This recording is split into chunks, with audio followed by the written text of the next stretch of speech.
Colomba de Prosper Mérimée, partie 4 du livre audio, chapitre 17. Débarrassé de son escorte indisciplinée, Orso continuait sa route, plus préoccupé du plaisir de revoir Miss Neville que de la crainte de rencontrer ses ennemis. « Le procès que je vais avoir avec ces misérables Barricini, se disait-il, va m'obliger d'aller à Bastia. Pourquoi n'accompagnerais-je pas Miss Neville ? Pourquoi, de Bastia, n'irions-nous pas ensemble aux eaux d'Orezza ? Tout à coup, des souvenirs d'enfance lui rappelèrent nettement ce site pittoresque. Il se crut transporté sur une verte pelouse au pied des châtaigniers séculaires. Sur un gazon d'une herbe lustrée, parsemée de fleurs bleues, ressemblant à des yeux qui lui souriaient, il voyait Miss Lydia assise auprès de lui. Elle avait ôté son chapeau, et ses cheveux blonds, plus fins et plus doux que la soie, brillaient comme de l'or au soleil, qui pénétrait au travers du feuillage. Ses yeux, d'un bleu si pur, lui paraissaient plus bleus que le firmament. La joue appuyée sur une main, elle écoutait toute pensive les paroles d'amour qu'il lui adressait en tremblant. Elle avait cette robe de mousseline qu'elle portait le dernier jour qu'il l'avait vue à Ajaccio.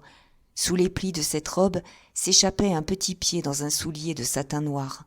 Orso se disait qu'il serait bien heureux de baiser ce pied. Mais une des mains de Miss Lydia n'était pas gantée, et elle tenait une pâquerette. Orso lui prenait cette pâquerette, et la main de Lydia serrait la sienne. Et il baisait la pâquerette, et puis la main, et on ne se fâchait pas. Et toutes ses pensées l'empêchaient de faire attention à la route qu'il suivait, et cependant, il trottait toujours. Il allait pour la seconde fois baiser en imagination la main blanche de Miss Neville, quand il pensa baiser en réalité la tête de son cheval qui s'arrêta tout à coup. C'est que la petite Chilina lui barrait le chemin et lui saisissait la bride. « Où allez-vous ainsi, Ors Anton ?» disait-elle. « Ne savez-vous pas que votre ennemi est près d'ici ?»« Mon ennemi ?» s'écria Orso, furieux de se voir interrompu dans un moment aussi intéressant. « Où est-il ?»« Orlanduccio est près d'ici. Il vous attend. Retournez, retournez !»« Ah, il m'attend. Tu l'as vu ?»« Oui, Ors Anton. J'étais couché dans la fougère quand il a passé. Il regardait de tous les côtés avec sa lunette. »« De quel côté allait-il ?»« Il descendait par là, du côté où vous allez. »« Merci. »« Ors Anton, ne feriez-vous pas bien d'attendre mon oncle ? Il ne peut tarder, et avec lui vous seriez en sûreté. »« N'aie pas peur, Chili. Je n'ai pas besoin de ton oncle. »« Si vous vouliez, j'irais devant vous. »« Merci, merci. » Et Orso, poussant son cheval, se dirigea rapidement du côté que la petite fille lui avait indiqué. Son premier mouvement avait été un aveugle transport de fureur, et il s'était dit que la fortune lui offrait une excellente occasion de corriger ce lâche qui mutilait un cheval pour se venger d'un soufflet. Puis, tout en avançant, l'espèce de promesse qu'il avait faite au préfet, et surtout la crainte de manquer la visite de Miss Neville, changeaient ses dispositions et lui faisaient presque désirer de ne pas rencontrer Orlanduccio. Bientôt le souvenir de son père, l'insulte faite à son cheval, les menaces des Barricini, rallumaient sa colère et l'excitaient à chercher son ennemi pour le provoquer et l'obliger à se battre. Ainsi, agité par des résolutions contraires, il continuait de marcher en avant, mais maintenant avec précaution, examinant les buissons et les haies, et quelquefois même s'arrêtant pour écouter les bruits vagues qu'on entend dans la campagne. 10 minutes après avoir quitté la petite Chilina, il était alors environ 9 heures du matin, il se trouva au bord d'un coteau extrêmement rapide. Le chemin, ou plutôt le sentier à peine tracé qu'il suivait, traversait un maquis récemment brûlé. En ce lieu, la terre était chargée de cendres blanchâtres, et çà et là, des arbrisseaux et quelques gros arbres noircis par le feu et entièrement dépouillés de leurs feuilles se tenaient debout, bien qu'ils eussent cessé de vivre. En voyant un maquis brûlé, on se croit transporté dans un site du nord au milieu de l'hiver, et le contraste de l'aridité des lieux que la flamme a parcourus avec la végétation luxuriante d'alentour les fait paraître encore plus tristes et désolés. Mais dans ce paysage, Orso ne voyait en ce moment qu'une chose, importante il est vrai, dans sa position. La terre étant nue, ne pouvait cacher une embuscade, et celui qui peut craindre à chaque instant de voir sortir d'un fourré un canon de fusil dirigé contre sa poitrine, regarde comme une espèce d'oasis un terrain uni où rien n'arrête la vue. Au maquis brûlé succédaient plusieurs champs en culture, enclos, selon l'usage du pays, de murs en pierre sèche à hauteur d'appui. Le sentier passait entre ces enclos, où d'énormes châtaigniers, plantés confusément, présentaient de loin l'apparence d'un bois touffu. Obligé par la roideur de la pente à mettre pied à terre, Orso, qui avait laissé la bride sur le cou de son cheval, descendait rapidement en glissant sur la cendre, et il n'était guère qu'à 25 pas d'un de ces enclos en pierre à droite du chemin, lorsqu'il aperçut, précisément en face de lui, d'abord un canon de fusil, puis une tête dépassant la crête du mur. Le fusil s'abaissa, et il reconnut Orlanduccio, prêt à faire feu. Orso fut prompt à se mettre en défense, et tous les deux, se couchant en joue, se regardèrent quelques secondes avec cette émotion poignante que le plus brave éprouve au moment de donner ou de recevoir la mort. « Misérable lâche !» s'écria Orso. Il parlait encore quand il vit la flamme du fusil d'Orlanduccio, et presque en même temps, un second coup partit à sa gauche, de l'autre côté du sentier, tiré par un homme qu'il n'avait point aperçu, et qui l'ajustait posté derrière un autre mur. Les 2 balles l'atteignirent. L'une, celle d'Orlanduccio, lui traversa le bras gauche, qui lui présentait en le couchant en joue. L'autre le frappa à la poitrine, déchira son habit, mais, rencontrant heureusement la lame de son stylet, s'aplatit dessus et ne lui fit qu'une contusion légère. Le bras gauche d'Orso tomba immobile le long de sa cuisse, et le canon de son fusil s'abaissa un instant, mais il le releva aussitôt, et dirigeant son arme de sa seule main droite, il fit feu sur Orlanduccio. La tête de son ennemi, qu'il ne découvrait que jusqu'aux yeux, disparut derrière le mur. Orso, se tournant à sa gauche, lâcha son second coup sur un homme entouré de fumée qu'il apercevait à peine. À son tour, cette figure disparut. Les 4 coups de fusil s'étaient succédés avec une rapidité incroyable, et jamais soldats exercés ne mirent moins d'intervalle dans un feu de file. Après le dernier coup d'Orso, tout rentra dans le silence. La fumée sortie de son arme montait lentement vers le ciel. Aucun mouvement derrière le mur, pas le plus léger bruit. Sans la douleur qu'il ressentait au bras, il aurait pu croire que ces hommes sur qui il venait de tirer étaient des fantômes de son imagination. S'attendant à une seconde décharge, Orso fit quelques pas pour se placer derrière un de ces arbres brûlés restés debout dans le maquis. Derrière cet abri, il plaça son fusil entre ses genoux et le rechargea à la hâte. Cependant, son bras gauche le faisait cruellement souffrir, et il lui semblait qu'il soutenait un poids énorme. Qu'étaient devenus ses adversaires ? Il ne pouvait le comprendre. S'ils s'étaient enfuis, s'ils avaient été blessés, il aurait assurément entendu quelque bruit, quelque mouvement dans le feuillage. Étaient-ils donc morts ? Ou bien plutôt n'attendaient-ils pas, à l'abri de leurs murs, l'occasion de tirer de nouveau sur lui ? Dans cette incertitude, et sentant ses forces diminuer, il mit en terre le genou droit, appuya sur l'autre son bras blessé et se servit d'une branche qui partait du tronc de l'arbre brûlé pour soutenir son fusil. Le doigt sur la détente, l'œil fixé sur le mur, l'oreille attentive au moindre bruit, il demeura immobile pendant quelques minutes, qui lui parurent un siècle. Enfin, bien loin derrière lui, un cri éloigné se fit entendre, et bientôt un chien, descendant le coteau avec la rapidité d'une flèche, s'arrêta auprès de lui en remuant la queue. C'était Brusco, le disciple et le compagnon des bandits, annonçant sans doute l'arrivée de son maître, et jamais honnête homme ne fut plus impatiemment attendu. Le chien, le museau en l'air, tourné du côté de l'enclos le plus proche, flairait avec inquiétude. Tout à coup, il fit entendre un grognement sourd, franchit le mur d'un bond et presque aussitôt remonta sur la crête, d'où il regarda fixement Orso, exprimant dans ses yeux la surprise aussi clairement que chien le peut faire. Puis il se remit le nez au vent, cette fois dans la direction de l'autre enclos, dont il sauta encore le mur. Au bout d'une seconde, il reparaissait sur la crête, montrant le même air d'étonnement et d'inquiétude. Puis il sauta dans le maquis, la queue entre les jambes, regardant toujours Orso et s'éloignant de lui à pas lents, par une marche de côté, jusqu'à ce qu'il s'en trouvât à quelque distance. Alors, reprenant sa course, il remonta le coteau presque aussi vite qu'il l'avait descendu, à la rencontre d'un homme qui s'avançait rapidement, malgré la roideur de la pente. « À moi, Brando !» s'écria Orso, dès qu'il le crut à portée de voix. « Oh, Ors, Anton, vous êtes blessé ?» lui demanda Brandolaccio, accourant tout essoufflé. « Dans le corps ou dans les membres ?»« Au bras. »« Au bras, ce n'est rien. Et l'autre ? Je crois l'avoir touché. » Brandolaccio, suivant son chien, courut à l'enclos le plus proche et se pencha pour regarder de l'autre côté du mur.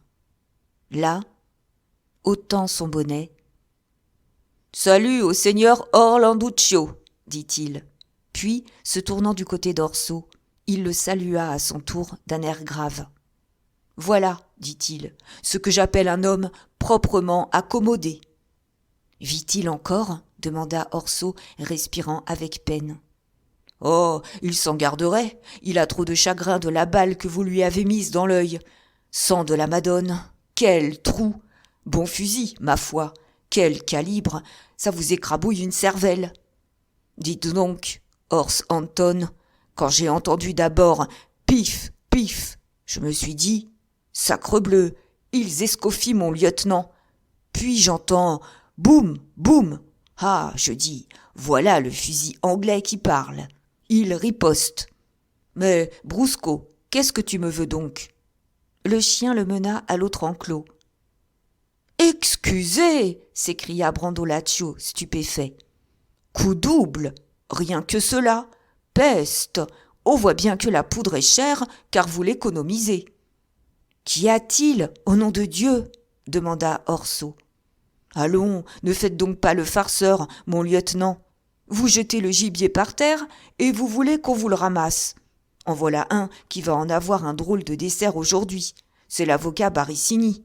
De la viande de boucherie, en veux-tu, en voilà. Maintenant, qui diable héritera ? Quoi ? Vincentello mort aussi ? Très mort. Bonne santé à nous autres. Ce qu'il y a de bon avec vous, c'est que vous ne les faites pas souffrir. Venez donc voir Vincentello. Il est encore à genoux, la tête appuyée contre le mur. Il a l'air de dormir. C'est là le cas de dire. Sommeil de plomb. Pauvre diable. Orso détourna la tête avec horreur. Es-tu sûr qu'il soit mort ? Vous êtes comme Sampiero Corso, qui ne donnait jamais qu'un coup. Voyez-vous, là, dans la poitrine, à gauche. Tenez, comme Vinci Leone fut attrapé à Waterloo. Je parierais bien que la balle n'est pas loin du cœur. Coup double. Ah, je ne me mêle plus de tirer. 2 en 2 coups. À balle, les 2 frères. S'il avait eu un 3e coup, il aurait tué le papa. On fera mieux une autre fois. Quel coup, Ors Anton !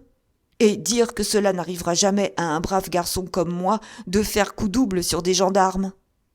Tout en parlant, le bandit examinait le bras d'Orso et fendait sa manche avec son stylet. « Ce n'est rien, dit-il. Voilà une redingote qui donnera de l'ouvrage à mademoiselle Colomba. Hein ? Qu'est-ce que je vois ? Cet accroc sur la poitrine ? Rien n'est entré par là ? Non, vous ne seriez pas si gaillard. Voyons, essayez de remuer les doigts. Sentez-vous mes dents quand je vous mords le petit doigt ? Pas trop ? C'est égal, ce ne sera rien. Laissez-moi prendre votre mouchoir et votre cravate. Voilà votre redingote perdue. Pourquoi diable vous faire si beau ? Alliez-vous à la noce ? Là, buvez une goutte de vin. Pourquoi donc ne portez-vous pas de gourde ? Est-ce qu'un Corse sort jamais sans gourde ? Puis, au milieu du pansement, il s'interrompait pour s'écrier. « Coup double! Tous les deux roides morts! C'est le curé qui va rire! Coup double! Ah, voici enfin cette petite tortue de Chilina !» Orso ne répondait pas. Il était pâle comme un mort et tremblait de tous ses membres. « Chili !» cria Brandolaccio. « Va regarder derrière ce mur, hein ?»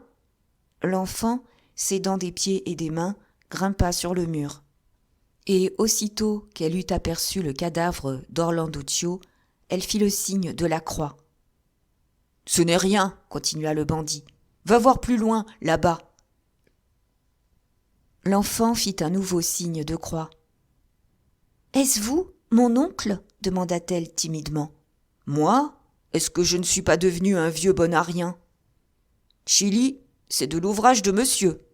Fais-lui ton compliment. » « Mademoiselle en aura bien de la joie, » dit Chilina, « et elle sera bien fâchée de vous savoir blessé, Ors Anton. »« Allons, Ors Anton, » dit le bandit après avoir achevé le pansement. « Voilà Chilina qui a rattrapé votre cheval.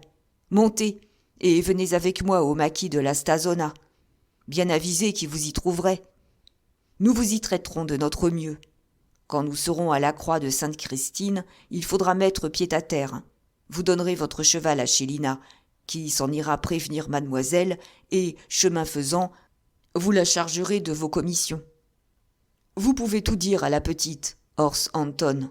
Elle se ferait plutôt hacher que de trahir ses amis. » Et d'un ton de tendresse, « Va, coquine, disait-il, sois excommuniée, sois maudite, friponne. » Brandolaccio, superstitieux comme beaucoup de bandits, craignait de fasciner les enfants en leur adressant des bénédictions ou des éloges, car on sait que les puissances mystérieuses qui président à l'Annonciatura ont la mauvaise habitude d'exécuter le contraire de nos souhaits. « Où veux-tu que j'aille, Brando ?» dit Orso d'une voix éteinte. « Parbleu, vous avez à choisir, en prison ou bien au maquis. Mais un della Rebbia ne connaît pas le chemin de la prison. Au maquis, Ors Anton. » « Adieu, donc, toutes mes espérances !» s'écria douloureusement le blessé. « Vos espérances ? Diantre, espériez-vous faire mieux avec un fusil à 2 coups ? Ah ça, comment diable vous ont-ils touché ? Il faut que ces gaillards-là aient la vie plus dure que les chats. »« Ils ont tiré les premiers, » dit Orso. « C'est vrai, j'oubliais. Pif, pif, boum, boum, coup double d'une main. Quand on fera mieux, je m'irai pendre. Allons, vous voilà montés. Avant de partir, regardez donc un peu votre ouvrage. Il n'est pas poli de quitter ainsi la compagnie sans lui dire adieu. » Orso donna des éperons à son cheval. Pour rien au monde, il n'eût voulu voir les malheureux à qui il venait de donner la mort. « Tenez, Ors Anton, » dit le bandit, s'emparant de la bride du cheval. « Voulez-vous que je vous parle franchement ? Eh bien, sans vous offenser, ces 2 pauvres jeunes gens me font de la peine. Je vous prie de m'excuser. Si beau, si fort, si jeune. Orlanduccio, avec qui j'ai chassé tant de fois. Il m'a donné, il y a 4 jours, un paquet de cigares. Vincentello, qui était toujours de si belle humeur. C'est vrai que vous avez fait ce que vous deviez faire, et d'ailleurs, le coup est trop beau pour qu'on le regrette. Mais moi, je n'étais pas dans votre vengeance. Je sais que vous avez raison. Quand on a un ennemi, il faut s'en défaire. Mais les Barissini, c'est une vieille famille. En voilà encore une qui fausse compagnie. Et par un coup double, c'est piquant. » Faisant ainsi l'oraison funèbre des Barissini, Brandolaccio conduisait en hâte Orso, Chilina et le chien Brusco vers le maquis de la Stazona. Chapitre 18. Cependant, Colomba, peu après le départ d'Orso, avait appris par ses espions que les Barissini tenaient la campagne, et, dès ce moment, elle fut en proie à une vive inquiétude. On la voyait parcourir la maison en tous sens, allant de la cuisine aux chambres préparées pour ses hôtes, ne faisant rien et toujours occupée, s'arrêtant sans cesse pour regarder si elle n'apercevait pas dans le village un mouvement inusité. Vers 11 heures, une cavalcade assez nombreuse entra dans Pietranera. C'étaient le colonel, sa fille, leur domestique et leur guide. En les recevant, le premier mot de Colomba fut « Avez-vous vu mon frère ?» Puis elle demanda au guide quel chemin ils avaient pris, à quelle heure ils étaient partis, et sur ces réponses, elle ne pouvait comprendre qu'ils ne se fussent pas rencontrés. « Peut-être que votre frère aura pris par le haut, dit le guide. Nous sommes venus par le bas. » Mais Colomba secoua la tête et renouvela ses questions.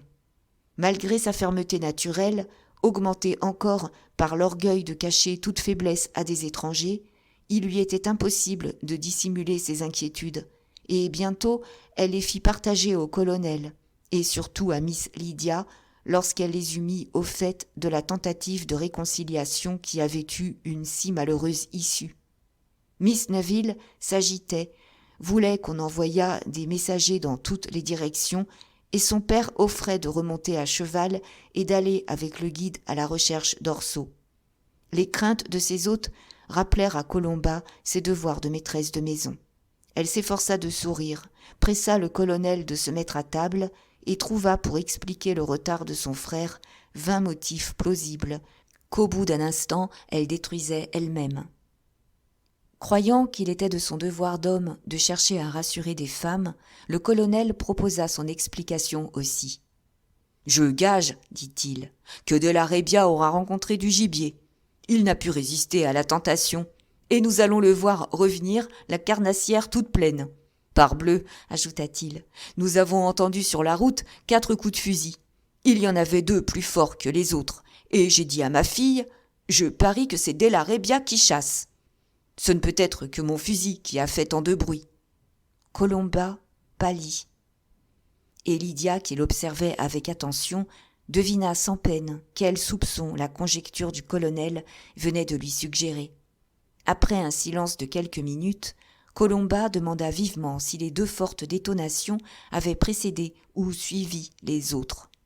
Mais ni le colonel, ni sa fille, ni le guide n'avaient fait grande attention à ce point capital. Vers 1h, aucun des messagers envoyés par Colomba n'étant encore revenu, elle rassembla tout son courage et força ses hôtes à se mettre à table. Mais, sauf le colonel, personne ne put manger. Au moindre bruit sur la place, Colomba courait à la fenêtre, puis revenait s'asseoir tristement et, plus tristement encore, s'efforçait de continuer avec ses amis une conversation insignifiante à laquelle personne ne prêtait la moindre attention et qu'interrompaient de longs intervalles de silence. Tout d'un coup, on entendit le galop d'un cheval. « Ah, cette fois, c'est mon frère !» dit Colomba en se levant. Mais à la vue de Chilina monter à califourchon sur le cheval d'Orso, « Mon frère est mort !» s'écria-t-elle d'une voix déchirante. Le colonel laissa tomber son verre. Miss Neville poussa un cri. Tous coururent à la porte de la maison. Avant que Chilina pût sauter à bas de sa monture, elle était enlevée comme une plume par Colomba qui la serrait à l'étouffer. L'enfant comprit son terrible regard, et sa première parole fut celle du cœur d'Othello. « Il vit !» Colomba cessa de l'étreindre, et Chilina tomba à terre aussi lestement qu'une jeune chatte. « Les autres ?» demanda Colomba d'une voix rauque. Chilina fit le signe de la croix avec l'index et le doigt du milieu. Aussitôt, une vive rougeur succéda, sur la figure de Colomba, à sa pâleur mortelle. Elle jeta un regard ardent sur la maison des Barricini et dit en souriant à ses hôtes « Rentrons prendre le café. » L'iris des bandits en avait long à raconter. Son patois, traduit par Colomba en italien tel quel, puis en anglais par Miss Neville, arracha plus d'une imprécation au colonel, plus d'un soupir à Miss Lydia, mais Colomba écoutait d'un air impassible. Seulement, elle tordait sa serviette damassée de façon à la mettre en pièces. Elle interrompit l'enfant 5 ou 6 fois pour se faire répéter que Brandolaccio disait que la blessure n'était pas dangereuse et qu'il en avait vu bien d'autres. En terminant, Chilina rapporta qu'Orso demandait avec insistance du papier pour écrire et qu'il chargeait sa sœur de supplier une dame, qui peut-être se trouverait dans sa maison, de n'en point partir avant d'avoir reçu une lettre de lui. C'est, ajouta l'enfant, ce qui le tourmentait le plus, et j'étais déjà en route quand il m'a rappelé pour me recommander cette commission. C'était la 3e fois qu'il me la répétait. À cette injonction de son frère, Colomba sourit légèrement et serra fortement la main de l'Anglaise, qui fondit en larmes et ne jugea pas à propos de traduire à son père cette partie de la narration. « Oui, vous resterez avec moi, ma chère amie, s'écria Colomba en embrassant Miss Neville, et vous nous aiderez. » Puis, tirant d'une armoire quantité de vieux linge, elle se mit à le couper pour faire des bandes et de la charpie. En voyant ses yeux étincelants, son teint animé, cette alternative de préoccupation et de sang-froid, il eût été difficile de dire si elle était plus touchée de la blessure de son frère qu'enchantée de la mort de ses ennemis. Tantôt elle versait du café au colonel et lui vantait son talent à le préparer, tantôt, distribuant de l'ouvrage à Miss Neville et à Chélina, elle les exhortait à coudre les bandes et à les rouler. Elle demandait pour la 20e fois si la blessure d'Orso le faisait beaucoup souffrir. Continuellement, elle s'interrompait au milieu de son travail pour dire au colonel « 2 hommes si adroits, si terribles, lui seul blessé, n'ayant qu'un bras, il les a abattus tous les 2. Quel courage, colonel! N'est-ce pas un héros? Ah, Miss Neville, qu'on est heureux de vivre dans un pays tranquille comme le vôtre. Je suis sûre que vous ne connaissiez pas encore mon frère. Je l'avais dit, l'épervier déploiera ses ailes. Vous vous trompiez à son air doux. C'est qu'auprès de vous, Miss Neville, ah, s'il vous voyait travailler pour lui. Pauvre Orso. Miss Lydia ne travaillait guère et ne trouvait pas une parole. Son père demandait pourquoi l'on ne se hâtait pas de porter plainte devant un magistrat. Il parlait de l'enquête du coroner et de bien d'autres choses également inconnues en Corse. Enfin, il voulait savoir si la maison de campagne de ce bon monsieur Brandolaccio, qui avait donné des secours aux blessés, était fort éloignée de Pietranera, et s'il ne pourrait pas aller lui-même voir son ami. Et Colomba répondait avec son calme accoutumé qu'Orso était dans le maquis, qu'il avait un bandit pour le soigner, qu'il courait grand risque s'il se montrait avant qu'on se fût assuré des dispositions du préfet et des juges. Enfin, qu'elle ferait en sorte qu'un chirurgien habile se rendît en secret auprès de lui. « Surtout, monsieur le colonel, souvenez-vous bien, disait-elle, que vous avez entendu les 4 coups de fusil et que vous m'avez dit qu'Orso avait tiré le second. » Le colonel ne comprenait rien à l'affaire, et sa fille ne faisait que soupirer et s'essuyer les yeux. Le jour était déjà fort avancé lorsqu'une triste procession entra dans le village.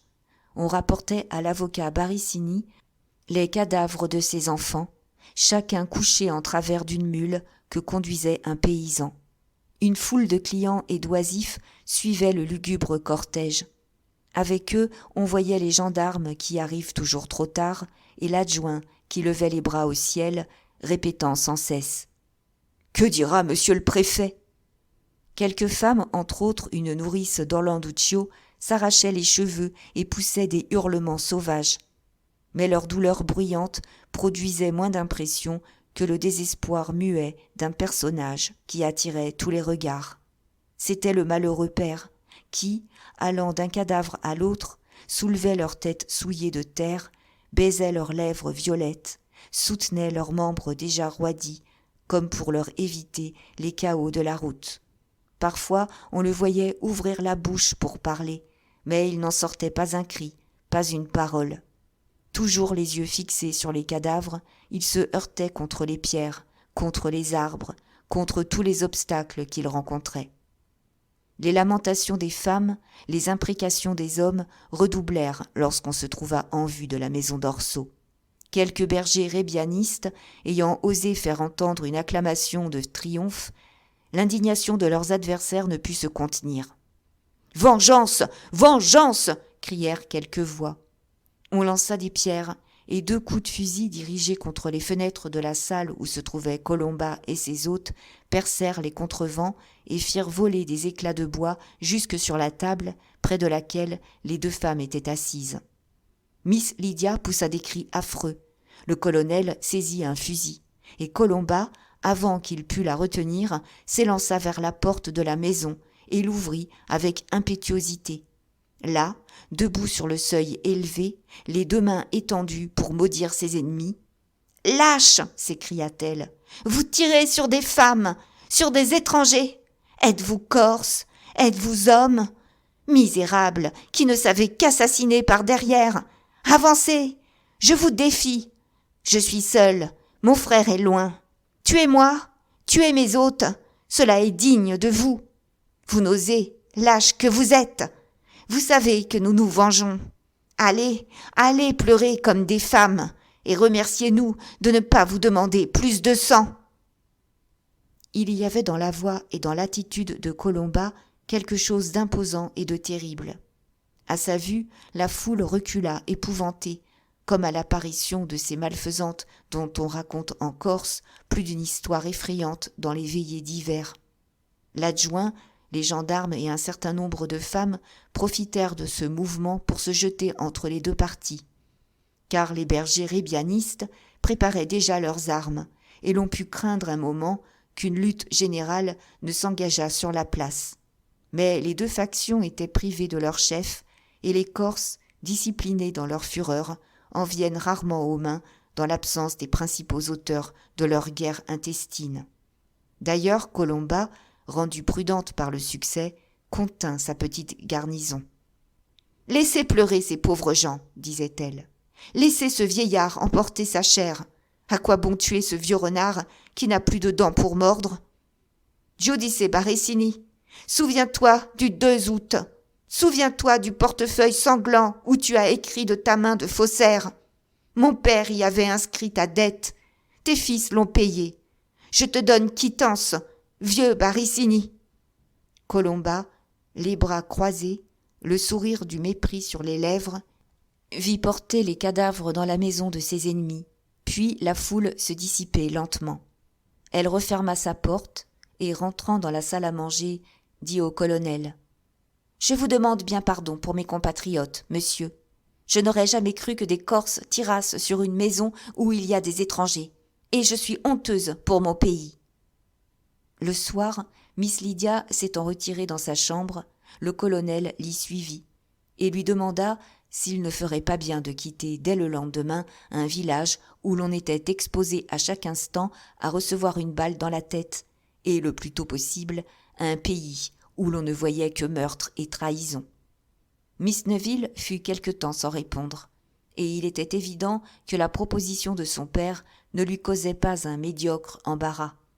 Enfin, elle dit: « Comment pourrions-nous quitter cette malheureuse jeune personne dans un moment où elle a tant besoin de consolation? Ne trouvez-vous pas, mon père, que cela serait cruel à nous? »« C'est pour vous que je parle, ma fille, » dit le colonel. « Et si je vous savais en sûreté dans l'hôtel d'Ajaccio, je vous assure que je serais fâché de quitter cette île maudite sans avoir serré la main à ce brave Della Rebbia. »« Eh bien, mon père, attendons encore et, avant de partir, assurons-nous bien que nous ne pouvons leur rendre aucun service. »« Bon cœur, » dit le colonel en baisant sa fille au front. « J'aime à te voir ainsi te sacrifier pour adoucir le malheur des autres. Restons. On ne se repent jamais d'avoir fait une bonne action. » Miss Lydia s'agitait dans son lit sans pouvoir dormir. Tantôt, les bruits vagues qu'elle entendait lui paraissaient les préparatifs d'une attaque contre la maison. Tantôt, rassurée pour elle-même, elle pensait aux pauvres blessés, étendus probablement à cette heure sur la terre froide, sans autre secours que ceux qu'ils pouvaient attendre de la charité d'un bandit. Elle se le représentait couvert de sang, se débattant dans des souffrances horribles.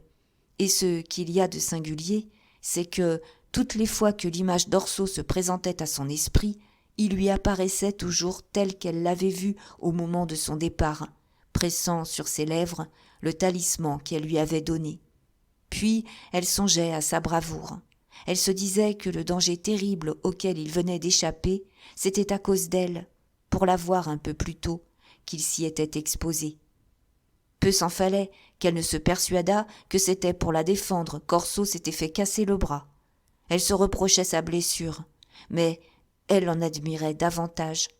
Et si le fameux coup double n'avait pas, à ses yeux, autant de mérite qu'à ceux de Brandolaccio et de Colomba, elle trouvait cependant que peu de héros de roman auraient montré autant d'intrépidité, autant de sang-froid dans un aussi grand péril. La chambre qu'elle occupait était celle de Colomba. Au-dessus d'une espèce de prie-dieu en chêne, à côté d'une palme bénite, était suspendu à la muraille un portrait en miniature d'Orso en uniforme de sous-lieutenant. Miss Neville détacha ce portrait, le considéra longtemps et le posa enfin auprès de son lit, au lieu de le remettre à sa place. Elle ne s'endormit qu'à la pointe du jour, et le soleil était déjà fort élevé au-dessus de l'horizon lorsqu'elle s'éveilla. Devant son lit, elle aperçut Colomba, qui attendait immobile le moment où elle ouvrirait les yeux. « Eh bien, mademoiselle, n'êtes-vous pas bien mal dans notre pauvre maison ?» lui dit Colomba. « Je crains que vous n'ayez guère dormi. »« Avez-vous de ces nouvelles, ma chère amie ?» dit Miss Neville en se levant sur son séant. Elle aperçut le portrait d'Orso et se hâta de jeter un mouchoir pour le cacher. « Oui, j'ai des nouvelles, » dit Colomba en souriant. Et, prenant le portrait, « Le trouvez-vous ressemblant ? Il est mieux que cela. »« Mon Dieu, » dit Miss Neville, toute honteuse, « j'ai détaché, par distraction, ce portrait. J'ai le défaut de toucher à tout, et de ne ranger rien. Comment est votre frère ? » ?»« Assez bien. Giocanto est venu ici ce matin avant 4 heures. Il m'apportait une lettre. Pour vous, Miss Lydia. Orso ne m'a pas écrit à moi. Il y a bien sûr l'adresse, à Colomba, mais plus bas, pour Miss Neville. Les sœurs ne sont point jalouses. Giocanto dit qu'il a bien souffert pour écrire. Giocanto, qui a une main superbe, lui avait offert d'écrire sous sa dictée. Il n'a pas voulu. Il écrivait avec un crayon couché sur le dos. Brandolaccio tenait le papier. À chaque instant, mon frère voulait se lever, et alors, au moindre mouvement, c'était dans son bras des douleurs atroces. C'était pitié, disait Giocanto. Voici sa lettre. Miss Neville lut la lettre, qui était écrite en anglais, sans doute par surcroît de précaution. Voici ce qu'elle contenait. Mademoiselle, une malheureuse fatalité m'a poussée. J'ignore ce que diront mes ennemis, quelles calomnies ils inventeront. Peu m'importe, si vous, mademoiselle, vous n'y donnez point créance. Depuis que je vous ai vue, je m'étais bercée de rêves insensés. Il a fallu cette catastrophe pour me montrer ma folie. Je suis raisonnable maintenant. Je sais quel est l'avenir qui m'attend et il me trouvera résignée. Cette bague que vous m'avez donnée et que je croyais un talisman de bonheur, je n'ose la garder. Je crains, Miss Neville, que vous n'ayez du regret d'avoir si mal placé vos dons, ou plutôt, je crains qu'elle ne me rappelle le temps où j'étais fou. Colomba vous la remettra. Adieu, mademoiselle. Vous allez quitter la Corse et je ne vous verrai plus. Mais dites à ma sœur que j'ai encore votre estime et, je le dis avec assurance, je la mérite toujours. O.D.R.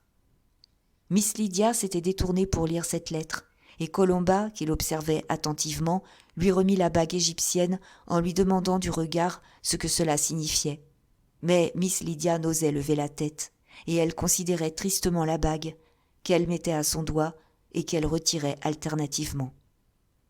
« Chère Miss Neville, dit Colomba, ne puis-je savoir ce que vous dit mon frère ? Vous parle-t-il de son état ? » Mais, dit Miss Lydia en rougissant, il n'en parle pas. Sa lettre est en anglais. Il me charge de dire à mon père. Il espère que le préfet pourra arranger. Colomba, souriant avec malice, s'assit sur le lit, prit les 2 mains de Miss Neville et la regardant avec ses yeux pénétrants. « Serez-vous bonne, lui dit-elle. N'est-ce pas que vous répondrez à mon frère ? Vous lui ferez tant de bien. Un moment, l'idée m'est venue de vous réveiller lorsque sa lettre est arrivée, et puis je n'ai pas osé. Vous avez eu bien tort, dit Miss Neville. Si un mot de moi pouvait le... Maintenant, je ne puis lui envoyer de lettre. Le préfet est arrivé, et Pietranera est pleine de ses estafiers. Plus tard, nous verrons. Ah, si vous connaissiez mon frère, Miss Neville, vous l'aimeriez comme je l'aime. Il est si bon, Si brave, songez donc à ce qu'il a fait, seul contre 2 et blessé. Le préfet était de retour.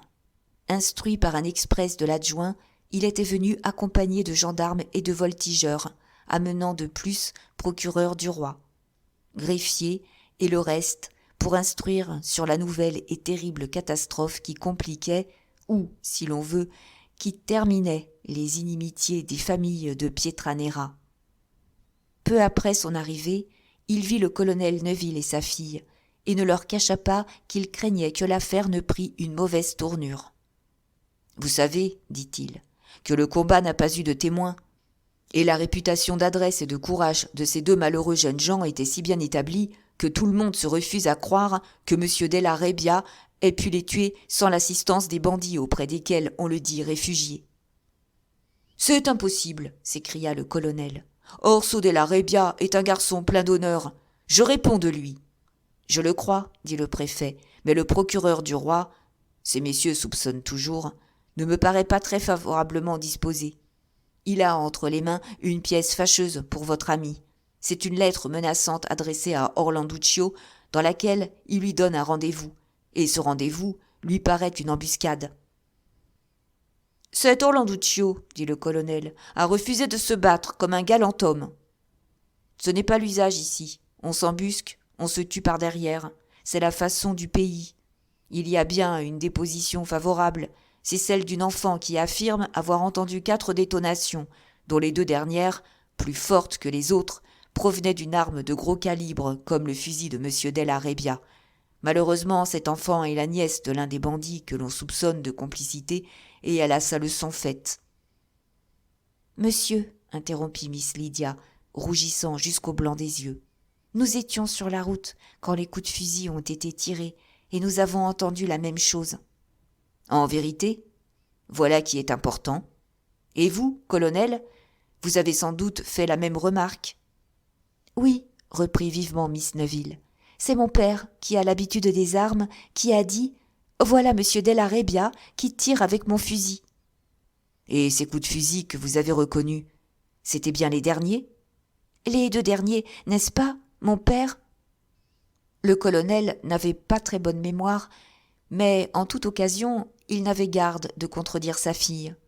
« Il faut sur-le-champ parler de cela au procureur du roi, colonel. Au reste, nous attendons ce soir un chirurgien qui examinera les cadavres et vérifiera si les blessures ont été faites avec l'arme en question. »« C'est moi qui l'ai donnée à Orso, dit le colonel, et je voudrais la savoir au fond de la mer. C'est-à-dire, le brave garçon, je suis bien aise qu'il l'ait eu entre les mains, car, sans mon Manton, je ne sais trop comment il s'en serait tiré. » Chapitre 19. Le chirurgien arriva un peu tard. Il avait eu son aventure sur la route.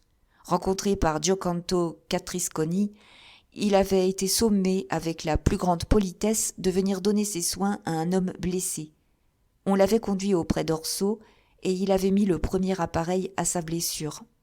Ensuite, le bandit l'avait reconduit assez loin et l'avait fort édifié en lui parlant des plus fameux professeurs de Pise qui, disait-il, étaient ses intimes amis.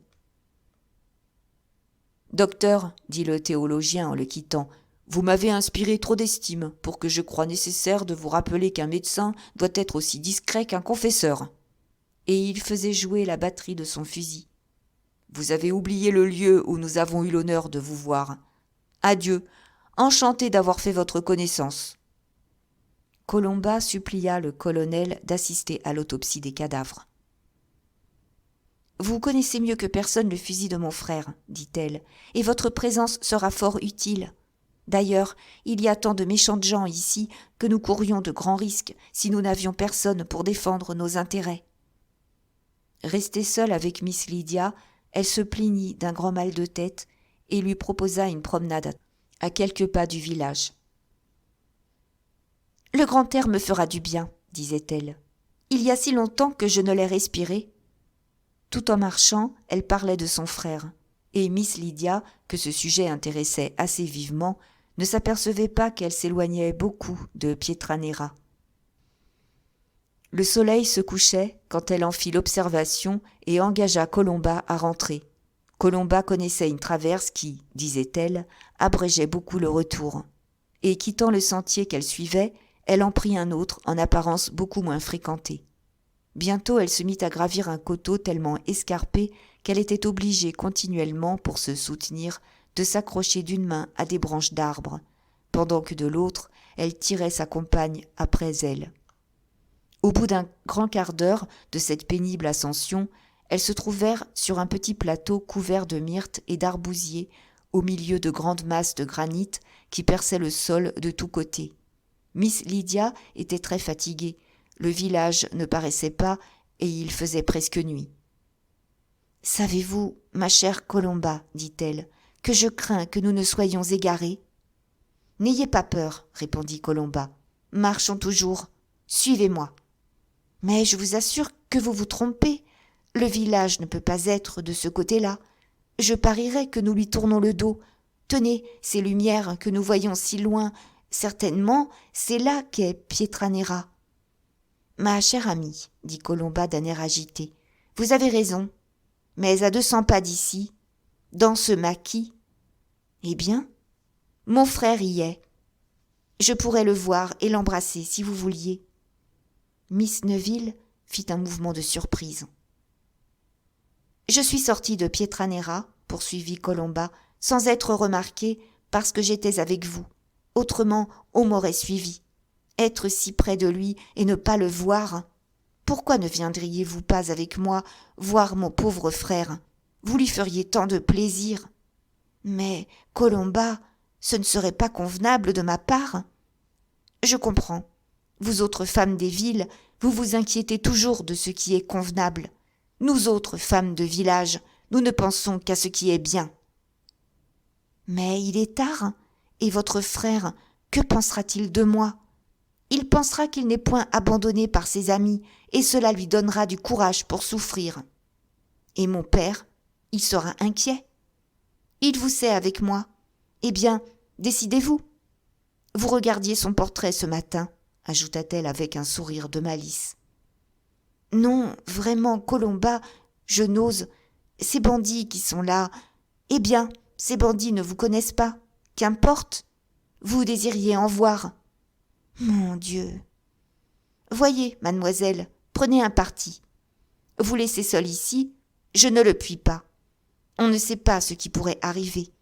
Allons voir Orso, ou bien retournons ensemble au village. Je verrai mon frère. Dieu sait quand, peut-être jamais. Que dites-vous, Colomba? Eh bien, allons. Mais pour 1 minute seulement. Et nous reviendrons aussitôt. Colomba lui serra la main et, sans répondre, elle se mit à marcher avec une telle rapidité que Miss Lydia avait peine à la suivre. Heureusement, Colomba s'arrêta bientôt en disant à sa compagne « N'avançons pas davantage avant de les avoir prévenus. Nous pourrions peut-être attraper un coup de fusil. » Elle se mit à siffler entre ses doigts. Bientôt après, on entendit un chien aboyer et la sentinelle avancée des bandits ne tarda pas à paraître. C'était notre vieille connaissance, le chien Brusco, qui reconnut aussitôt Colomba et se chargea de lui servir de guide. Après maints détours dans les sentiers étroits du maquis, 2 hommes armés jusqu'aux dents se présentèrent à leur rencontre. « Est-ce vous, Brandolaccio ?» demanda Colomba. « Où est mon frère ?»« Là-bas, » répondit le bandit. « Mais avancez doucement. Il dort, et c'est la première fois que cela lui arrive depuis son accident. » « Vive Dieu! On voit bien que par où passe le diable, une femme passe bien aussi. » Les 2 femmes s'approchèrent avec précaution, et auprès d'un feu dont on avait prudemment masqué l'éclat en construisant autour un petit mur en pierre sèche, elles aperçurent Orso couché sur un tas de fougères et couvert d'un pylône. Il était fort pâle, et l'on entendait sa respiration oppressée.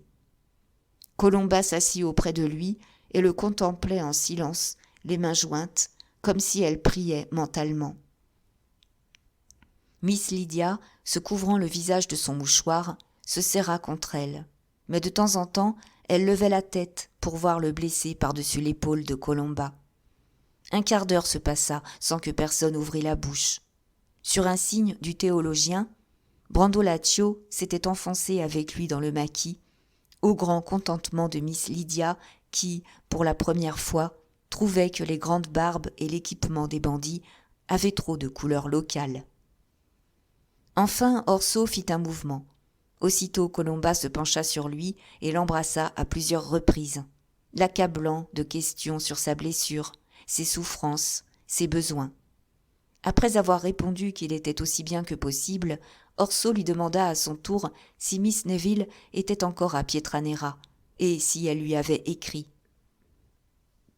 Colomba, courbé sur son frère, lui cachait complètement sa compagne, que l'obscurité, d'ailleurs, lui aurait difficilement permis de reconnaître.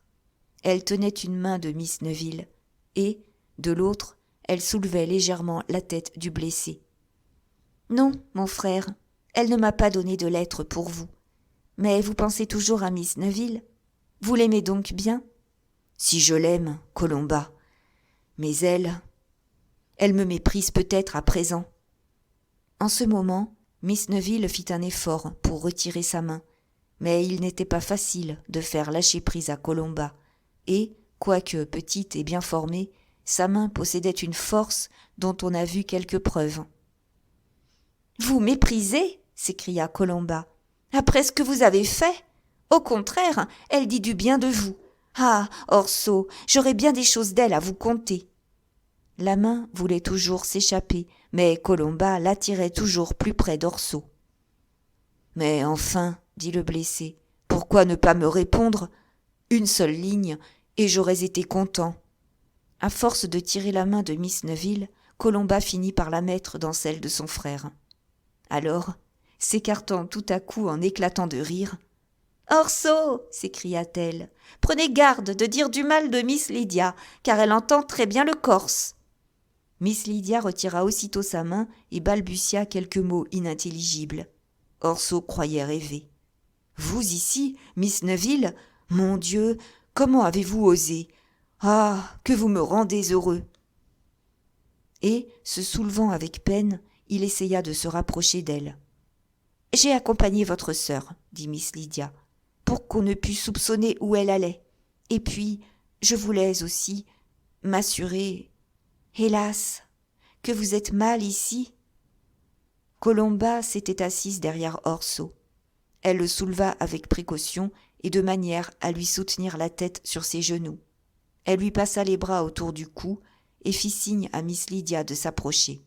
« Plus près, disait-elle. « Il ne faut pas qu'un malade élève trop la voix. » Et comme Miss Lydia hésitait, elle lui prit la main et la força de s'asseoir tellement près que sa robe touchait Orso et que sa main, qu'elle tenait toujours, reposait sur l'épaule du blessé. « Il est très bien comme cela, dit Colomba d'un air gai. N'est-ce pas, Orso, qu'on est bien dans le maquis, au bivouac, par une belle nuit comme celle-ci ?»« Oh oui, la belle nuit, dit Orso. Je ne l'oublierai jamais. »« Que vous devez souffrir, dit Miss Neville. »« Je ne souffre plus, dit Orso, et je voudrais mourir ici. » Et sa main droite se rapprochait de celle de Miss Lydia, que Colomba tenait toujours emprisonnée. « Il faut absolument qu'on vous transporte quelque part où l'on pourra vous donner des soins, monsieur Della Rebbia, dit Miss Neville. Je ne pourrai plus dormir, maintenant que je vous ai vu si mal couché, en plein air.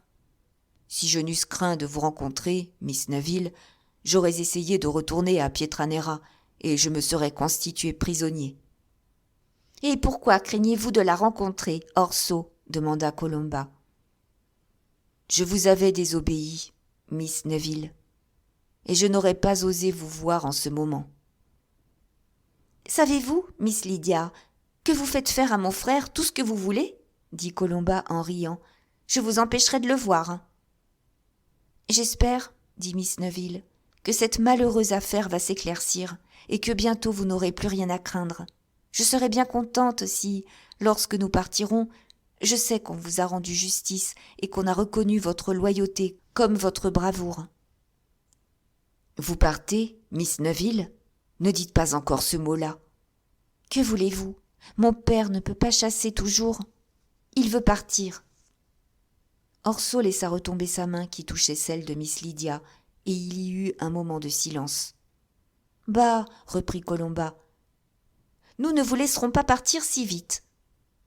Nous avons encore des choses à vous montrer à Pietranera. D'ailleurs, vous m'avez promis de faire mon portrait, et vous n'avez pas encore commencé. Et puis, je vous ai promis de vous faire une serenata en 75 couplets. Et puis, mais qu'a donc Brusco à grogner? Voilà Brandolaccio qui court après lui. Voyons ce que c'est. Aussitôt elle se leva, et posant sans cérémonie la tête d'Orso sur les genoux de Miss Neville, elle courut auprès des bandits. Un peu étonnée de se trouver ainsi soutenant un beau jeune homme, en tête-à-tête avec lui au milieu d'un maquis, Miss Neville ne savait trop que faire, car, en se retirant brusquement, elle craignait de faire mal au blessé.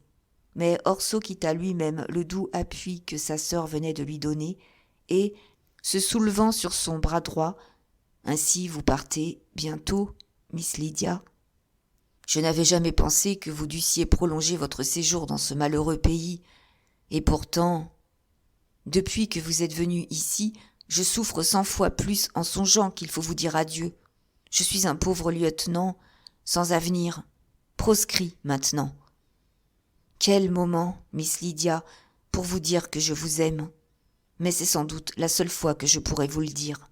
Et il me semble que je suis moins malheureux maintenant que j'ai soulagé mon cœur. » Miss Lydia détourna la tête, comme si l'obscurité ne suffisait pas pour cacher sa rougeur.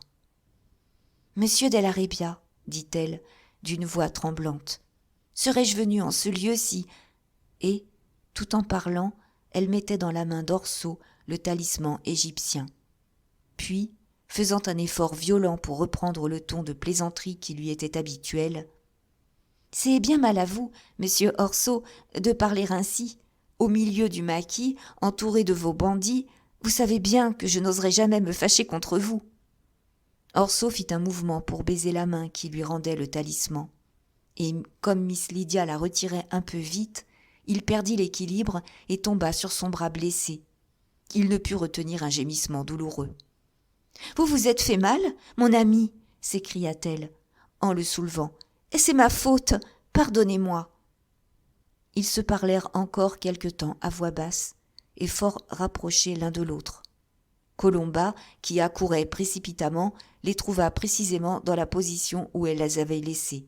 « Les voltigeurs !» s'écria-t-elle. « Orso, essayez de vous lever et de marcher. Je vous aiderai. »« Laissez-moi, » dit Orso. « Dis aux bandits de se sauver. Qu'on me prenne, peu m'importe. Mais emmène Miss Lydia.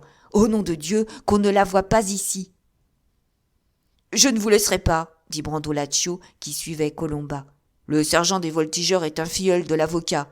Au lieu de vous arrêter, il vous tuera, et puis il dira qu'il ne l'a pas fait exprès. » Orso essaya de se lever, il fit même quelques pas, mais s'arrêtant bientôt, « Je ne puis marcher, dit-il. Fuyez, vous autres. Adieu, Miss Neville. Donnez-moi la main, et adieu. » « Nous ne vous quitterons pas, » s'écrièrent les deux femmes. « Si vous ne pouvez marcher, dit Brandolaccio, il faudra que je vous porte. Allons, mon lieutenant, un peu de courage. Nous aurons le temps de décamper par le ravin, là, derrière. Monsieur le curé va leur donner de l'occupation. »« Non, laissez-moi, dit Orso en se couchant à terre. Au nom de Dieu, Colomba, emmène Miss Neville. »« Vous êtes forte, mademoiselle Colomba, dit Brandolaccio. Empoignez-le par les épaules, moi je tiens les pieds. Bon, en avant, marche !» Ils commencèrent à le porter rapidement, malgré ses protestations. Miss Lydia les suivait, horriblement effrayée, lorsqu'un coup de fusil se fit entendre, auquel 5 ou 6 autres répondirent aussitôt. Miss Lydia poussa un cri, Brandolaccio une imprécation, mais il redoubla de vitesse, et Colomba, à son exemple, courait au travers du maquis, sans faire attention aux branches qui lui fouettaient la figure ou qui déchiraient sa robe. « Baissez-vous, ma chère, disait-elle à sa compagne. Une balle peut vous attraper. » On marcha, ou plutôt on courut, environ 500 pas de la sorte, lorsque Brandolaccio déclara qu'il n'en pouvait plus et se laissa tomber à terre, malgré les exhortations et les reproches de Colomba. « Où est Miss Neville ?» demandait Orso. Miss Neville, effrayé par les coups de fusil, arrêté à chaque instant par l'épaisseur du maquis, avait bientôt perdu la trace des fugitifs et était demeuré seul en proie aux plus vives angoisses. « Elle est restée en arrière, dit Brandolaccio, mais elle n'est pas perdue, les femmes se retrouvent toujours. Écoutez donc, Ors Anton, comme le curé fait du tapage avec votre fusil. Malheureusement, on y voit goutte, et l'on ne se fait pas grand mal à se tirailler de nuit. »« Chut !» s'écria Colomba. « J'entends un cheval. Nous sommes sauvés. » En effet, un cheval qui paissait dans le maquis, effrayé par le bruit de la fusillade, s'approchait de leur côté. « Nous sommes sauvés !» répéta Brandolaccio. Courir au cheval, le saisir par les crins, lui passer dans la bouche un nœud de corde en guise de bride, fut pour le bandit, aidé de Colomba, l'affaire d'un moment. « Prévenons maintenant le curé, dit-il. Il siffla 2 fois. Un sifflet éloigné répondit à ce signal, et le fusil de Menton cessa de faire entendre sa grosse voix. Alors Brandolaccio sauta sur le cheval. Colomba plaça son frère devant le bandit, qui d'une main le serra fortement, tandis que de l'autre, il dirigeait sa monture. Malgré sa double charge, le cheval, excité par 2 bons coups de pied dans le ventre, partit lestement et descendit au galop un coteau escarpé où tout autre qu'un cheval corse se serait tué 100 fois. Colomba revint alors sur ses pas, appelant Miss Neville de toutes ses forces, mais aucune voix ne répondait à la sienne. Après avoir marché quelque temps à l'aventure, cherchant à retrouver le chemin qu'elle avait suivi, elle rencontra dans un sentier 2 voltigeurs qui lui crièrent « Qui vive ?» « Eh bien, messieurs, dit Colomba d'un ton railleur, voilà bien du tapage. Combien de morts ? Vous étiez avec les bandits, dit un des soldats. Vous allez venir avec nous. Très volontiers, répondit-elle, mais j'ai une amie ici, et il faut que nous la trouvions d'abord. Votre amie est déjà prise, et vous irez avec elle coucher en prison. En prison ? C'est ce qu'il faudra voir, mais en attendant, menez-moi auprès d'elle. Les voltigeurs la conduisirent alors dans le campement des bandits où ils rassemblaient les trophées de leur expédition, c'est-à-dire le pylône qui couvrait Orso, une vieille marmite et une cruche pleine d'eau. Dans le même lieu se trouvait Miss Neville, qui, rencontrée par les soldats à demi morte de peur, répondait par des larmes à toutes leurs questions sur le nombre des bandits et la direction qu'ils avaient prise. Colomba se jeta dans ses bras et lui dit à l'oreille « Ils sont sauvés !» Puis, s'adressant au sergent des voltigeurs, « Monsieur, lui dit-elle, vous voyez bien que mademoiselle ne sait rien de ce que vous lui demandez. Laissez-nous revenir au village, où l'on nous attend avec impatience. »« On vous y mènera, et plus tôt que vous ne le désirez, ma mignonne, dit le sergent. Et vous aurez à expliquer ce que vous faisiez dans le maquis à cette heure avec les brigands qui viennent de s'enfuir.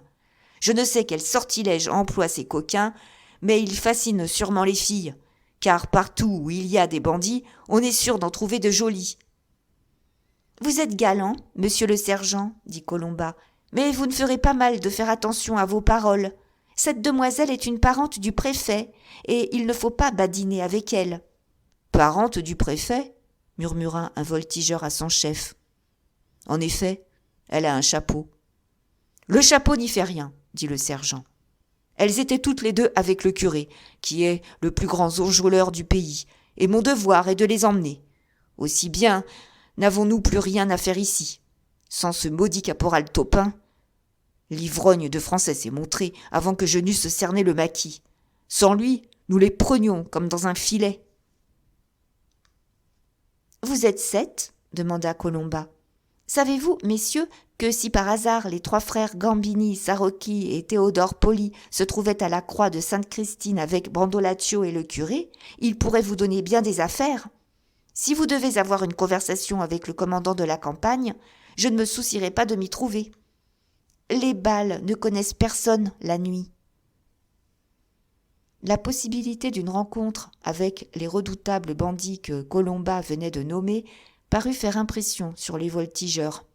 Toujours pestant contre le caporal Topin, le chien de Français, le sergent donna l'ordre de la retraite et sa petite troupe prit le chemin de Pietranera, emportant le pylône et la marmite. Quant à la cruche, Un coup de pied en fit justice. Un voltigeur voulut prendre le bras de Miss Lydia, mais Colomba, le repoussant aussitôt, « Que personne ne la touche !» dit-elle. « Croyez-vous que nous ayons envie de nous enfuir ? Allons, Lydia, ma chère, appuyez-vous sur moi, et ne pleurez pas comme un enfant. Voilà une aventure, mais elle ne finira pas mal. Dans une demi-heure, nous serons à souper. Pour ma part, j'en meurs d'envie. » « Que pensera-t-on de moi ?» disait tout bas Miss Neville. « On pensera que vous vous êtes engagé dans le maquis, voilà tout. Que dira le préfet ? Que dira mon père, surtout ? Le préfet ? Vous lui répondrez qu'il se mêle de sa préfecture. Votre père, à la manière dont vous causiez avec Orso, j'aurais cru que vous aviez quelque chose à dire à votre père. » Miss Neville lui serra le bras sans répondre. « N'est-ce pas, murmura Colomba dans son oreille, que mon frère mérite qu'on l'aime ? Ne l'aimez-vous pas un peu ? » « Ah, Colomba, répondit Miss Neville, souriant malgré sa confusion, vous m'avez trahi, moi qui avais tant de confiance en vous. » Colomba lui passa un bras autour de la taille et l'embrassant sur le front. « Ma petite sœur, dit-elle bien bas, me pardonnez-vous ? » « Il le faut bien, ma terrible sœur, répondit Lydia en lui rendant son baiser. Le préfet et le procureur du roi logeaient chez l'adjoint de Pietranera, et le colonel, fort inquiet de sa fille, venait pour la 20e fois leur en demander des nouvelles, lorsqu'un voltigeur, détaché en courrier par le sergent, leur fit le récit du terrible combat livré contre les brigands, combat dans lequel il n'y avait eu, il est vrai, ni mort ni blessé, mais où l'on avait pris une marmite, un pylône et 2 filles qui étaient, disait-il, les maîtresses ou les espionnes des bandits. Ainsi annoncés, comparurent les 2 prisonnières au milieu de leur escorte armée. On devine la contenance radieuse de Colomba, la honte de sa compagne, la surprise du préfet, la joie et l'étonnement du colonel.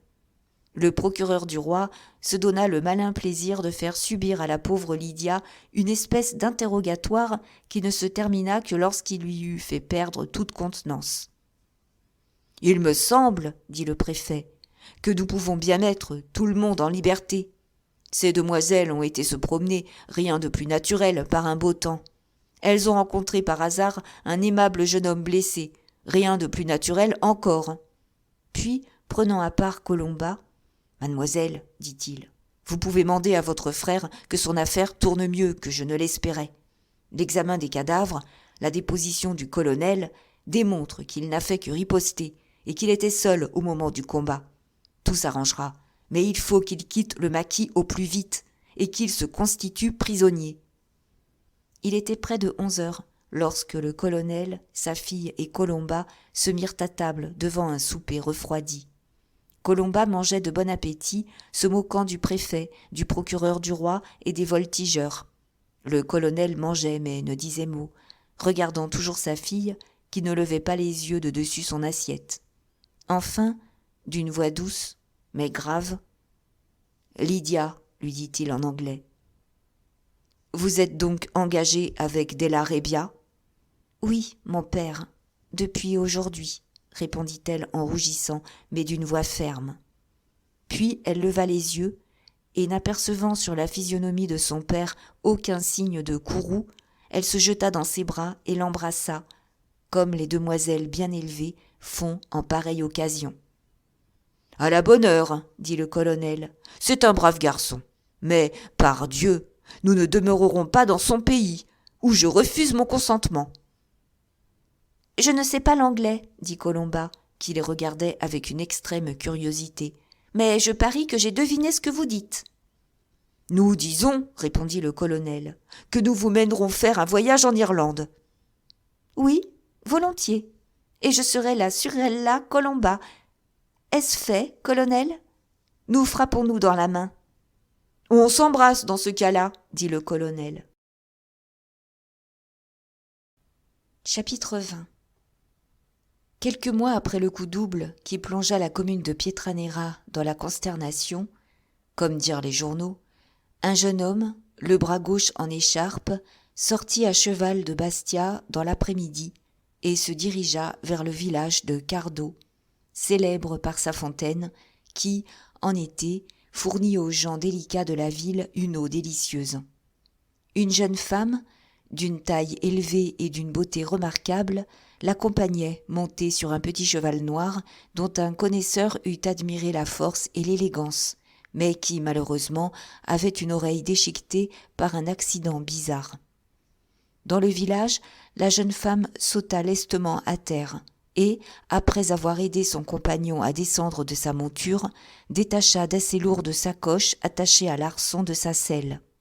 Les chevaux furent remis à la garde d'un paysan, et la femme, chargée des sacoches qu'elle cachait sous son mezzaro, le jeune homme portant un fusil double, prirent le chemin de la montagne en suivant un sentier fort raide et qui ne semblait conduire à aucune habitation. Arrivés à un des gradins élevés du mont Quercio, ils s'arrêtèrent et tous les deux s'assirent sur l'herbe. Ils paraissaient attendre quelqu'un, car ils tournaient sans cesse les yeux vers la montagne, et la jeune femme consultait souvent une jolie montre d'or, peut-être autant pour contempler un bijou qu'elle semblait posséder depuis peu de temps, que pour savoir si l'heure d'un rendez-vous était arrivée. Leur attente ne fut pas longue. Un chien sortit du maquis, et, au nom de Brusco prononcé par la jeune femme, il s'empressa de venir les caresser. Peu après parurent deux hommes barbus, le fusil sous le bras, la cartouchière à la ceinture, le pistolet au côté. Leurs habits déchirés et couverts de pièces contrastaient avec leurs armes brillantes et d'une fabrique renommée du continent. Malgré l'inégalité apparente de leur position, les quatre personnages de cette scène s'abordèrent familièrement et comme de vieux amis. « Eh bien, Ors Anton, dit le plus âgé des bandits au jeune homme, voilà votre affaire finie. Ordonnance de non-lieu, mes compliments. Je suis fâché que l'avocat ne soit plus dans l'île pour le voir enragé. Et votre bras ? Dans 15 jours, répondit le jeune homme, on me dit que je pourrais quitter mon écharpe. Brando, mon brave, je vais partir demain pour l'Italie, et j'ai voulu te dire adieu, ainsi qu'à monsieur le curé. C'est pourquoi je vous ai prié de venir. Vous êtes bien pressé, dit Brandolaccio. Vous êtes acquitté d'hier et vous partez demain ? On a des affaires, dit gaiement la jeune femme. Messieurs, je vous ai apporté à souper. Mangez et n'oubliez pas mon ami Brusco. Vous gâtez Brusco, mademoiselle Colomba, mais il est reconnaissant. Vous allez voir. Allons, Brusco, dit-il, étendant son fusil horizontalement. Saute pour les Barricini. Le chien demeura immobile, se léchant le museau et regardant son maître. « Saute pour les Della Rebbia !» Et il sauta 2 pieds plus haut qu'il n'était nécessaire. « Écoutez, mes amis, dit Orso, vous faites un vilain métier, et s'il ne vous arrive pas de terminer votre carrière sur cette place que nous voyons là-bas, le mieux qui vous puisse advenir, c'est de tomber dans un maquis sous la balle d'un gendarme. Eh bien,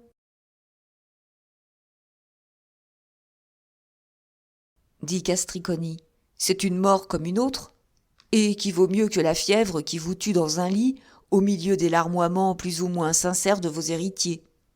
Quand on a, comme nous, l'habitude du grand air, il n'y a rien de tel que de mourir dans ses souliers, comme disent nos gens de village. Je voudrais, poursuivit Orso, vous voir quitter ce pays et mener une vie plus tranquille. Par exemple, pourquoi n'iriez-vous pas vous établir en Sardaigne, ainsi qu'ont fait plusieurs de vos camarades ? Je pourrais vous en faciliter les moyens. En Sardaigne ? S'écria Brandolaccio. Istos sardos, que le diable les emporte avec leur patois.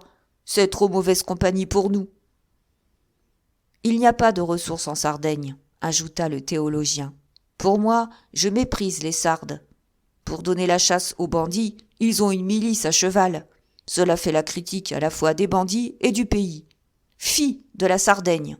C'est une chose qui m'étonne, monsieur Della Rebbia, que vous, qui êtes un homme de goût et de savoir, vous n'ayez pas adopté notre vie du maquis, en ayant goûté comme vous avez fait. Mais, dit Orso en souriant, lorsque j'avais l'avantage d'être votre commensal, je n'étais pas trop en état d'apprécier les charmes de votre position, et les côtes me font mal encore quand je me rappelle la course que je fis une belle nuit, mis en travers comme un paquet sur un cheval sans selle que conduisait mon ami Brandolaccio. « Et le plaisir d'échapper à la poursuite, reprit Catrisconi. Le comptez-vous pour rien ? Comment pouvez-vous être insensible au charme d'une liberté absolue sous un beau climat comme le nôtre ? Avec ce porte-respect, il montrait son fusil. On est roi partout, aussi loin qu'il peut porter la balle. On commande, on redresse les torts. C'est un divertissement très moral, monsieur, et très agréable, que nous ne nous refusons point. Quelle plus belle vie que celle de chevalier errant, quand on est mieux armé et plus sensé que Don Quichotte ? Tenez, l'autre jour, j'ai su que l'oncle de la petite Lilla Luigi, le vieux ladre qu'il est, ne voulait pas lui donner une dot. Je lui ai écrit, sans menace, ce n'est pas ma manière. Eh bien, voilà un homme à l'instant convaincu. Il l'a mariée. J'ai fait le bonheur de 2 personnes. Croyez-moi, monsieur Orso, rien n'est comparable à la vie de bandit. Bah, vous deviendriez peut-être des nôtres sans une certaine Anglaise que je n'ai fait qu'entrevoir, mais dont ils parlent tous à Bastia avec admiration. « Ma belle-sœur future n'aime pas le maquis, » dit Colomba en riant. « Elle y a eu trop peur. »« Enfin, » dit Orso, « voulez-vous rester ici ? » ?»« Soit. Dites-moi si je puis faire quelque chose pour vous. »« Rien, » dit Brandolaccio, « que de nous conserver un petit souvenir. Vous nous avez comblés. Voilà Chélina qui a une dot et qui, pour bien s'établir, n'aura pas besoin que mon ami le curé écrive des lettres de menace. Nous savons que votre fermier nous donnera du pain et de la poudre en nos nécessités. Ainsi, adieu. J'espère vous revoir en Corse un de ces jours. » « Dans un moment pressant, dit Orso, quelques pièces d'or font grand bien. Maintenant que nous sommes de vieilles connaissances, vous ne me refuserez pas cette petite cartouche qui peut vous servir à vous en procurer d'autres. »« Pas d'argent entre nous, lieutenant, » dit Brandolaccio d'un ton résolu. « L'argent fait tout dans le monde, » dit Catrisconi. « Mais dans le maquis, on ne fait cas que d'un cœur brave et d'un fusil qui ne rate pas. » « Je ne voudrais pas vous quitter, » reprit Orso, « sans vous laisser quelques souvenirs. Voyons, que puis-je te laisser, Brando ?» Le bandit se gratta la tête et, jetant sur le fusil d'Orso un regard oblique, « Dame, mon lieutenant, si j'osais. Mais non, vous y tenez trop. Qu'est-ce que tu veux ? Rien, la chose n'est rien. Il faut encore la manière de s'en servir. Je pense toujours à ce diable de coup double et d'une seule main. Oh, cela ne se fait pas 2 fois. C'est ce fusil que tu veux ? Je te l'apportais, mais serre-t'en le moins que tu pourras. Oh, je ne vous promets pas de m'en servir comme vous, mais soyez tranquille, quand un autre l'aura, vous pourrez bien dire que Brando Savelli a passé l'arme à gauche. Et vous, Catrisconi, que vous donnerais-je ? Puisque vous voulez absolument me laisser un souvenir matériel de vous, je vous demanderai sans façon de m'envoyer un Horace du plus petit format possible. Cela me distraira et m'empêchera d'oublier mon latin. Il y a une petite qui vend des cigares à Bastia, sur le port. Donnez-le lui, et elle me le remettra. Vous aurez un Elzévir, monsieur le savant. Il y en a précisément un parmi les livres que je voulais emporter. Eh bien, mes amis, il faut nous séparer. Une poignée de main. Si vous pensez un jour à la Sardaigne, écrivez-moi. L'avocat N vous donnera mon adresse sur le continent. Mon lieutenant, dit Brando, demain, quand vous serez hors du port, regardez sur la montagne, à cette place. Nous y serons, et nous vous ferons signe avec nos mouchoirs. Ils se séparèrent alors. Orso et sa sœur prirent le chemin de Cardo et les bandits celui de la montagne. Chapitre 21. Par une belle matinée d'avril, le colonel Sir Thomas Neville, sa fille, mariée depuis peu de jours, Orso et Colomba sortirent de Pise en calèche pour aller visiter un hypogée étrusque, nouvellement découvert, que tous les étrangers allaient voir. Descendus dans l'intérieur du monument, Orso et sa femme tirèrent des crayons et se mirent en devoir d'en dessiner les peintures. Mais le colonel et Colomba, l'un et l'autre assez indifférents pour l'archéologie, les laissèrent seuls et se promenèrent aux environs. « Ma chère Colomba, dit le colonel. Nous ne reviendrons jamais à Pise à temps pour notre luncheon. Est-ce que vous n'avez pas faim ? Voilà Orso et sa femme dans les Antiquités. Quand ils se mettent à dessiner ensemble, ils n'en finissent pas. Oui, dit Colomba, et pourtant ils ne rapportent pas un bout de dessin. Mon avis serait, continua le colonel, que nous allassions à cette petite ferme là-bas. Nous y trouverons du pain et peut-être de l'aleatico, qui sait, même de la crème et des fraises, et nous attendrons patiemment nos dessinateurs. Vous avez raison, colonel. Vous et moi, qui sommes les gens raisonnables de la maison, nous aurions bien tort de nous faire les martyrs de ces amoureux qui ne vivent que de poésie. Donnez-moi le bras. N'est-ce pas que je me forme ? Je prends le bras, je mets des chapeaux, des robes à la mode, j'ai des bijoux, j'apprends je ne sais combien de belles choses. Je ne suis plus du tout une sauvagesse. Voyez un peu la grâce que j'ai à porter ce châle. Ce blondin, cet officier de votre régiment, qui était au mariage. Mon Dieu, je ne puis pas retenir son nom, un grand frisé, que je jetterais par terre d'un coup de poing. Chatsworth, dit le colonel. À la bonne heure, mais je ne le prononcerai jamais. Eh bien, il est amoureux fou de moi. Ah, Colomba, vous devenez bien coquette. Nous aurons un peu un autre mariage. Moi, me marier ? Et qui donc élèverait mon neveu, quand Orso m'en aura donné un ? Qui donc lui apprendrait à parler corse ? Oui, il parlera corse, et je lui ferai un bonnet pointu pour vous faire enrager. Attendons d'abord que vous ayez un neveu, et puis vous lui apprendrez à jouer du stylet, si bon vous semble. Adieu les stylets, dit gaiement Colomba. Maintenant, j'ai un éventail, pour vous en donner sur les doigts quand vous direz du mal de mon pays. Causant ainsi, ils entrèrent dans la ferme où ils trouvèrent vin, fraises et crème. Colomba aida la fermière à cueillir des fraises pendant que le colonel buvait de l'aleatico. Au détour d'une allée, Colomba aperçut un vieillard assis au soleil sur une chaise de paille, malade comme il semblait, car il avait les joues creuses, les yeux enfoncés. Il était d'une maigreur extrême et son immobilité, sa pâleur, son regard fixe, le faisait ressembler à un cadavre plutôt qu'à un être vivant. Pendant plusieurs minutes, Colomba le contempla avec tant de curiosité qu'elle attira l'attention de la fermière. « Ce pauvre vieillard, dit-elle, c'est un de vos compatriotes, car je connais bien, à votre parler, que vous êtes de la Corse, mademoiselle. Il a eu des malheurs dans son pays. Ses enfants sont morts d'une façon terrible. On dit, je vous demande pardon, mademoiselle, que vos compatriotes ne sont pas tendres dans leurs inimitiés. Pour lors, ce pauvre monsieur, resté seul, s'en est venu à Pise, chez une parente éloignée qui est la propriétaire de cette ferme. Le brave homme est un peu timbré. C'est le malheur et le chagrin. C'est gênant pour madame, qui reçoit beaucoup de monde. Elle l'a donc envoyé ici. Il est bien doux, pas gênant. Il ne dit pas 3 paroles dans un jour. Par exemple, la tête a déménagé. Le médecin vient toutes les semaines et il dit qu'il n'en a pas pour longtemps. « Ah, il est condamné ?» dit Colomba. « Dans sa position, c'est un bonheur d'en finir. Vous devriez, mademoiselle, lui parler un peu corse.